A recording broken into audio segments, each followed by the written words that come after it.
नमस्कार प्रिय दोस्तों, आज की खबरों में आपका स्वागत है। आज हम आपको देश दुनिया की 25 बड़ी खबरों को सिर्फ 7 मिनट के अंदर बताने जा रहे हैं। वीडियो को लाइक करें, चैनल को सब्सक्राइब कर दें। तो चलिए शुरू करते हैं। सरकार ने पब्लिक प्रोविडेंट फंड पीपीएफ के नियमों में बदलाव किए हैं। अब 18 साल के होने पर नाबालिग के पीपीएफ अकाउंट पर ही ब्याज मिलेगा।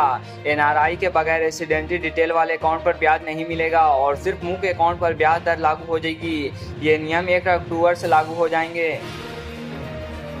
भारत ने पेरिस पैरालंपिक्स में अब तक 20 पदक जीत लिया है। यह किसी एक पैरालंपिक्स में भारत के अब तक के सर्वाधिक पदक है और भारत ने टोक्यो पैरालंपिक्स के अपने पिछले सर्वश्रेष्ठ प्रदर्शन को पीछे छोड़ दिया है। सीसीईए ने मुंबई और इंदौर के बीच 309 किलोमीटर लंबी नई रेल लाइन परियोजना को मंजूरी दे दी है। यह लाइन दोनों शहरों के बीच सबसे छोटा रेल मार्ग बनेगी, जिसकी कुल लागत 18,036 करोड़ होगी। बिहार सरकार ने वाहनों के प्रदूषण चालन की राशि कम कर दी है। अब 2 पहिया का चालन 1,000, 3 पहिया का 1,500 और भारी वाहन का 5,000 होगा। पहले चालन के 7 दिन बाद ही दूसरा चालन काटा जाएगा। राष्ट्रपति द्रौपदी मुर्मू ने दिल्ली के उपराज्यपाल एलजी की शक्तियां बढ़ा दी है। अब एलजी राजधानी अथॉरिटी बोर्ड कमीशन या वैधानिक निकाय का गठन कर सकेंगे।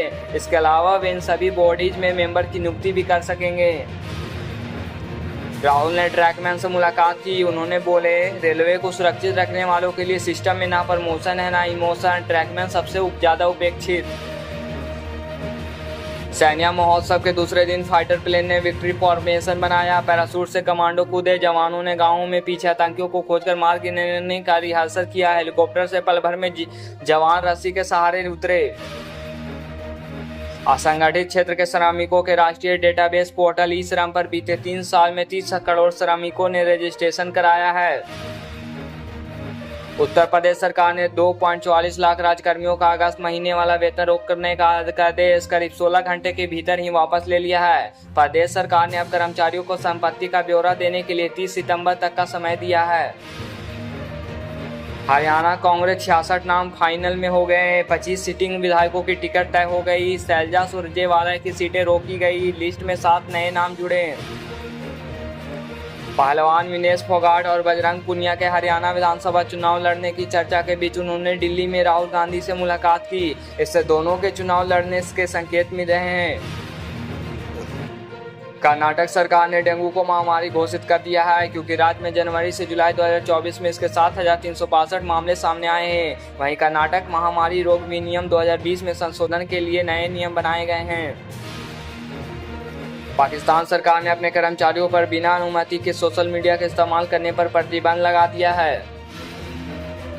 दिल्ली की एक अदालत ने रॉज आईएएस कोचिंग हादसा मामले में 6 आरोपियों को 14 दिन की न्यायिक हिरासत में भेज दिया है। आरोपियों में अभिषेक गुप्ता, तेजपाल सिंह, तजिंदर सिंह शामिल है। राहुल बोले, जम्मू कश्मीर में एक राजा बैठा है, नाम एलजी। राज के यूटी बनाकर लोगों को छीना हक, हम इसे वापस लाएंगे। जिंदल परिवार की मुखिया एवं जिंदल समूह की चेयरपर्सन सावित्री जिंदल देश में 4थे नंबर पर सबसे अमीर है। इसके अलावा वह देश की सबसे अमीर महिला भी है। सावित्री जिंदल हरियाणा के हिसार की रहने वाली है और स्टील किंग्सवा ओपी जिंदल की पत्नी है। आंध्र प्रदेश और तेलंगाना में पिछले 3 दिनों में जारी भारी बारिश के कारण अब तक 31 लोग नहीं रहे। आंध्र प्रदेश में 4.5 लाख से अधिक लोग प्रभावित हुए हैं और तेलंगाना सरकार ने करीब 5,000 करोड़ के नुकसान का अनुमान लगाया है। हिमाचल प्रदेश के इतिहास में पहली बार राजकर्मियों के बैंक खाते में महीने की पहली तारीख पर वेतन जमा नहीं किया गया है। इसका कारण प्रदेश में आर्थिक संकट को बताया जा रहा है, जिसके लिए मुख्यमंत्री सुखविंदर सिंह सुक्खू ने पिछले बीजेपी सरकार को जिम्मेदार ठहराया है। अमेरिकी चिप निर्माता कंपनी एनवीडिया के शेयरों में मंगलवार को 9.5% की गिरावट दर्ज की गई, जो किसी अमेरिकी कंपनी के बाजार पूंजीकरण में अब तक की सर्वाधिक एक दिनी गिरावट है। इससे कंपनी का बाजार पूंजीकरण $279 बिलियन घट गया। शैलजा ने कहा कि हरियाणा में मुख्यमंत्री का फैसला कांग्रेस हाईकमान करेगा, ना किसी व्यक्ति विशेष का। उन्होंने यह भी कहा कि पार्टी में हड्डा की चलने जैसी कोई बात नहीं है। उत्तर प्रदेश के पूर्व मुख्यमंत्री और सपा अध्यक्ष अखिलेश यादव ने कार्यकर्ताओं के साथ लखनऊ मुख्यालय में बैठक में कहा कि 2027 के विधानसभा चुनाव में बीजेपी का सफाया होगा। उन्होंने कहा, प्रदेश में हमारी सरकार बनने पर बुलडोजर का रुख तरफ होगा। कर्ज में डूबी टेलीकॉम कंपनी वोडाफोन आइडिया को विभिन्न जीएसटी विभागों से 73,000 करोड़ से अधिक का भुगतान करने का डिमांड नोटिस मिला है। कंपनी को जीएसटी विभागों ने 9 डिमांड नोटिस मिले हैं, जिनमें से अधिकतर कथित रूप से टैक्स के कम भुगतान करने और गलत तरीके से इनपुट टैक्स क्रेडिट का लाभ लेने से संबंधित है। केंद्रीय सड़क परिवहन और राजमार्ग मंत्री नितिन गडकरी ने मंगलवार 3 सितंबर को कहा कि अगर छत्रपति शिवाजी की प्रतिमा स्टेनलेस स्टील की बनी होती तो अब तक नहीं गिरती।